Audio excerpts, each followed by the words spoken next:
একদম পা পেতে পেতে ছোট ছোট করে পা পেতে পেতে পাটা ভালো ভালো তো পাটা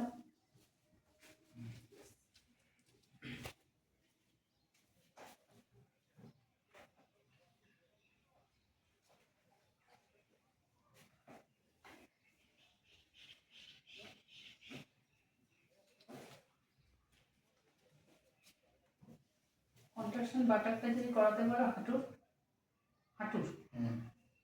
তাহলে তাড়াতাড়ি ঠিক হয়ে যাবে। বাটারটা করাতে হবে। এটাকে টানুন তো, এই থাইটাকে টানুন তো এরকম করে।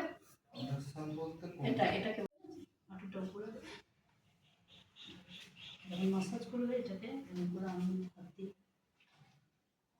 দুটোকে আমি এখানে বসে এই যে চাপ দিচ্ছি তখন এই মাসল কোনো যাচ্ছে না, তাই তো? না টাইট হয়ে গেছে, টাইট হয়ে গেছে।